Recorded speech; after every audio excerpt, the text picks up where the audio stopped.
Welcome to Jesus Changes Everything, a daily podcast dedicated to providing a fresh look at the ancient and glorious truth that Jesus not only reigns, but is busy about the business of bringing all things under subjection, that celebrates the wonder and the glory that he has been given all authority in heaven and on earth.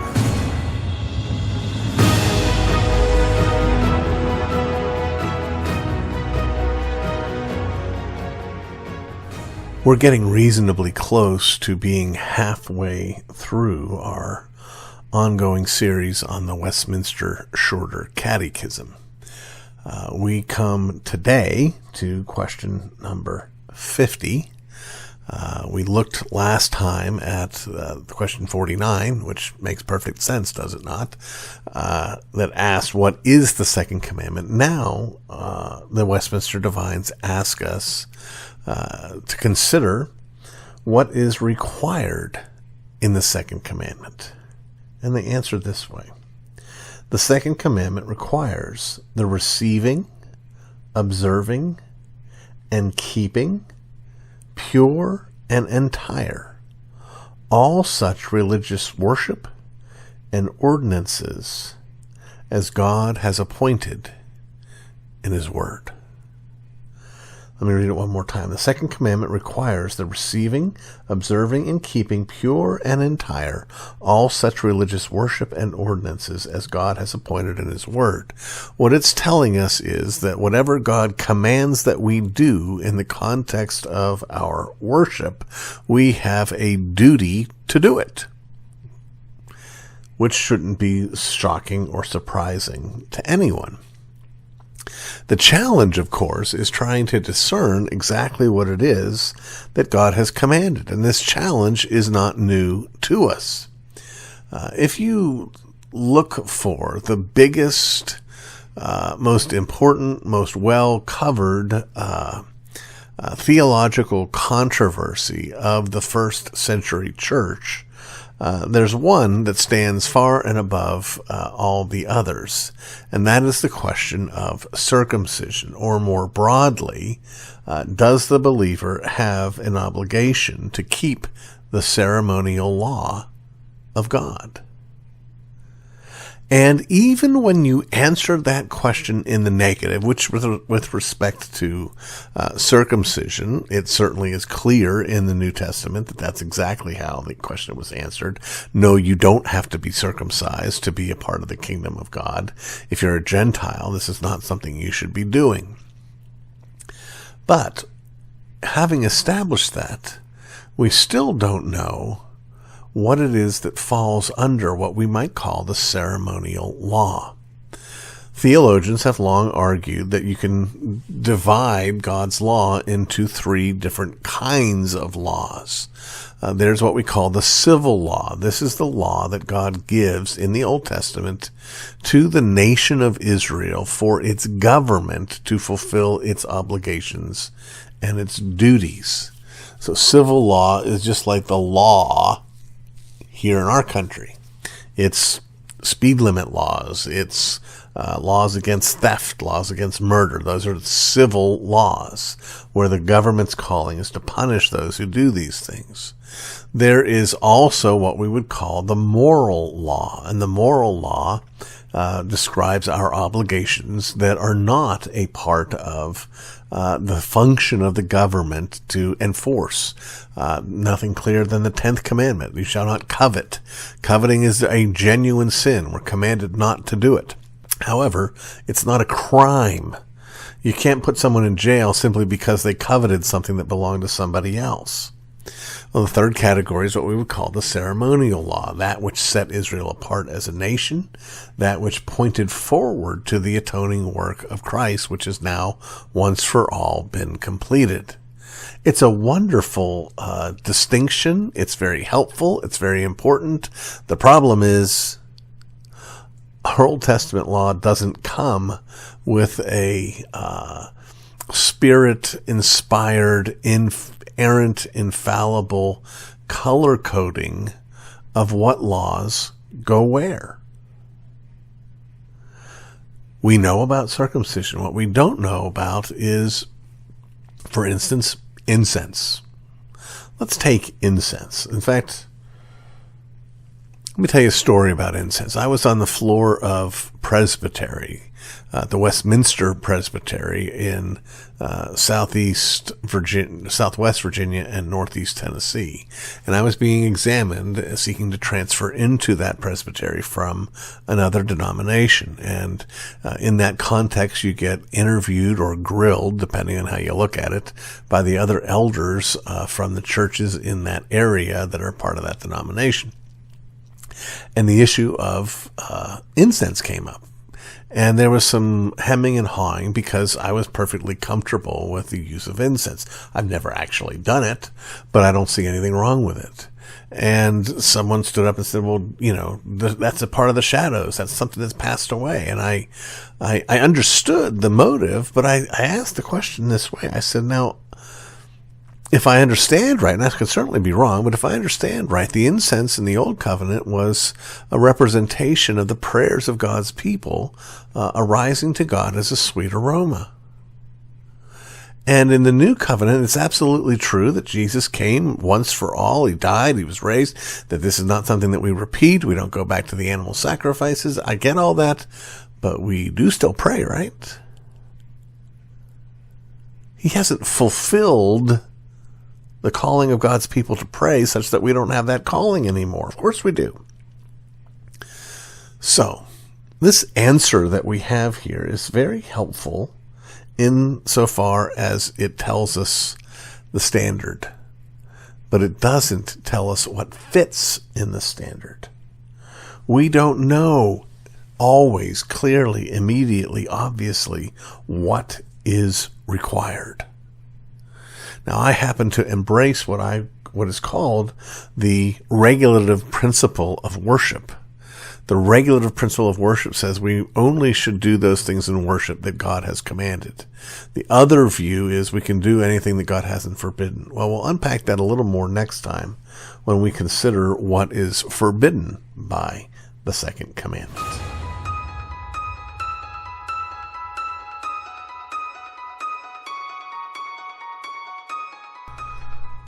I confess that I'm not the most organized fella in the world. I do have a kind of system by which I keep track of what I have recorded and what shows I have put together. That system rests in this very tattered by this point yellow legal pad that has information from the show going back to sometime in 2019. Eventually I'll get another one and make a mess of it. But I mention all this because I was surprised to find when I went and looked at a long list of people that I have covered for the Heroes You Never Heard Of segment at what was missing. There was a name that I thought surely I would have covered already that I hadn't covered already, and today I'm here to fix that problem. I'd like to talk to you today about a hero you might have heard of. If you're a faithful, diligent listener, if you have been a regular visiting rcsprouljr.com for some time, then you may have heard of this young man. His name is David Knight. And David and I have actually never met face to face. We have spoken on the telephone, we have spoken through the internet and various media forums, and I have done quite a bit of speaking for him, and he some for me. He's been a guest on the show. He lives in England. And there, among other things, he's by the way, the one who held my hand when I took on the responsibility of actually producing the show, editing the show, sending the show out, those kinds of technical things that tend to intimidate me. He's the one who held my hand to teach me how to do this. He is the one who actually every week posts the Jesus Changes Everything podcast on my YouTube channel, as well as posting all 5 a week of my Ask RCs on my YouTube channel. But that's not why he's my hero. He's my hero because he has been given a double portion of the spirit of Barnabas. Barnabas, you will remember, if you know a little Greek, the name literally means son of encouragement. When my precious wife first asked me to come up with a nickname for her, I came up with something that wasn't beautiful, though she is, but it's certainly accurate. I called her Bat-Nabis, which means daughter of encouragement, because that is her gift too. Well, David's gift is the gift of encouragement. He speaks into my life and, he encourages me. He had me as a guest on his podcast, and kept increasing my opportunities there. He actually runs the website that is called Exposit the Word. Exposit the Word, I believe it's a .com. Exposit the Word. And when he started off doing interviews that were built around testimonies of Christians, and I was one of those and enjoyed that. And then he started having a segment of answering questions, and I did several of those. And then he decided to provide a audio commentary on the whole of the Bible, and he was gracious enough to give me the book of Genesis to cover, which I have completed that project. And now he is having folks, not just me, but various other folks, recording famous sermons from those who have gone on to their reward. And I've had the opportunity to record several Charles Spurgeon sermons. So just the sheer opportunity to serve is something that makes David a profound encourager. But the other thing is just the way he speaks to you, the way he just, believes in you. I think there's no better evidence of that power than what we recently learned about his 2 oldest sons. David and his precious wife have more than 2 children, but the 2 oldest boys have recently started their own business.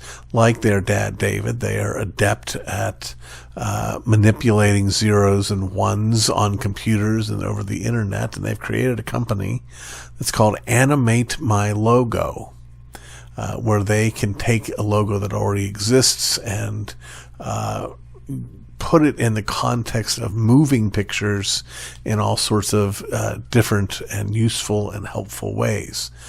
This young business by these young men is already creating quite a storm across the pond there in Great Britain, where some well-known sort of Shark Tanky kind of people and organizations have lifted up this fledgling business, and they're growing and they're doing very well. But again, my point is not how wonderful that is, though it is wonderful, but it happens. I can see it happening because I know they have their dad's encouragement. I know they're blessed to have a dad who believes in them and who wants to empower them and encourage them. That's what David is. I'd encourage you to check out Exposit the Word, and you'll find that spirit of encouragement flowing through all the things that he's producing. Check it out, sign up, and if you ever have opportunity to interact with David, let him know that he's a hero to me and that he puts wind in my wings.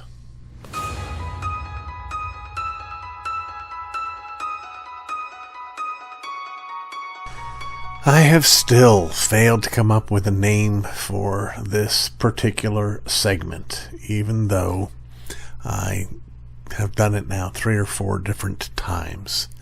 Well, whatever we call this segment, what the segment is that time when I tell a brief story about my father. All of these stories are positive stories, endearing stories. This is not skeletons out of the closet or anything like that. They're just a little bit of a peek behind the curtain so that you can see a touch of the humanity of my father. And this particular story isn't really all that much about him per se. To set the context of the story, I need to tell you that, of course, in 1971, our family moved from suburban Cincinnati to rural western Pennsylvania when Ligonier Valley Study Center opened its doors. And that change for me was a radical change. I was 6 years old when we made that move. It was also a radical change for my father, as all of a sudden opportunities that come with living in the country were opened up to him as they wouldn't have been in Cincinnati. And he developed a love for hunting. We had 2 German Shepherds, which are not the best dogs in the world for hunting, but they liked to go with him, and he liked to take them with him. And we had the expansive fields, some with corn in them, and that tended to attract some ruffed grouse or some ring-tailed pheasants.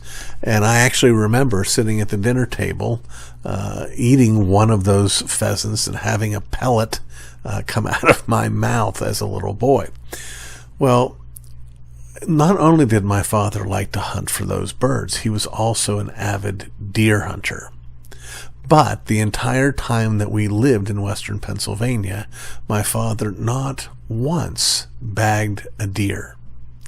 Now, you should understand something about what deer hunting is like in Pennsylvania, or at least in western Pennsylvania. For instance, every year during Thanksgiving break, our Thanksgiving break would begin on the Wednesday before Thanksgiving, and it would extend through the Monday after Thanksgiving. Why did it extend into Monday? Just to make it longer? No, it extended into Monday because the Monday after Thanksgiving was always the first day of doe season. And the people in charge of the schools rightly understood that they could open the schools, but they would still be empty because anyone old enough was out hunting. Hunting was such a big deal where we lived in western Pennsylvania that on that Monday after Thanksgiving, this backwards road that we lived on in the middle of nowhere, 3 miles of dusty dirt road, would be lined side to side with cars from people from Pittsburgh coming to hunt. And so, and that's the context. Lots of deer, lots of success, and my father walking into it and having none. Well, the property right next to the property that was the Ligonier Valley Study Center. In fact, I believe that Ligonier Valley Study Center property was purchased from our neighbor, Mr. Campbell. And Mr. Campbell, I never met. I talked to him on the phone because it wasn't at all unusual for me to call up and ask him if he was okay if my friends and I fished in his lake. If you remember the story about Rosie, I mentioned that this lake fed into the pond on our property. It was Mr. Campbell's lake. And so we used to fish there. And Mr. Campbell had a pretty big piece of property, kept all his cattle there, and he had a really dignified looking house with big columns on the front like a southern plantation. This was unusual because most of the people in the area where we lived were pretty lower down on the economic rung. But Mr. Campbell somehow did well for himself and had this beautiful house, and he had this lake. And one year, I'm not sure why, I'm not sure how, but one year during hunting season, my father ended up paying a visit to Mr. Campbell, who was sick. And Mr. Campbell was in his bed. He was probably, I don't know, at this point, 80 years old, maybe 75 years old, something like that. And my father and he were conversing, and my father was explaining about his frustration that for 10 years or so he'd gone out faithfully deer hunting, and he'd never managed to get a deer. And Mr. Campbell said, well, I've been hunting for 60 years, and this is going to be the first year that I don't get a deer. Every year up until this year, I've gotten my deer, but here I am stuck in bed for the whole of deer season, and so I'm going to fail for the first time and join you in the No Deer Club. Well, as he's talking, he's kind of slowing down, and his attention seems to be distracted, and his eye keeps turning to the bedroom window, and when he finishes saying that, he calls out for Mrs. Campbell. I don't remember her first name, and I doubt he called her Mrs. Campbell, but he called out for her, please come here and bring my 30-06. He's lying in bed. My dad's sitting there with him, and his wife comes in with the 30-06. My dad is not in any danger. But Mr. Campbell asks my dad, hey, open that window. And my dad goes to open the window, and as he does, he can see out in the field a deer. And Mr. Campbell, near 80 years old, lying in bed, sick to death, puts that rifle up against his shoulder, draws a bead on that deer, and puts it down. And so now my poor father is once again all alone in the No Deer Club. Now, you'll be happy to know that after we moved to Florida, he got more than his share of deer and other bigger game. He shot successfully some boars. He had a huge tom turkey stuff that he managed to get. He shot with rifles and also with bows, and had a lot more success down there than he did in Pennsylvania. But that is the story of Mr. Campbell getting his yearly buck from bed. You've been listening to the Jesus Changes Everything podcast, a production of Dunamis Fellowship, the teaching outreach of Dr. R.C. Sproul Jr. If you've enjoyed this podcast, we encourage you to subscribe, which you can do at all the usual outlets, to tell your friends, and to spread the word. To learn more about the work of Dunamis Fellowship, please visit rcsproulJR.com. And join us next time on Jesus Changes Everything.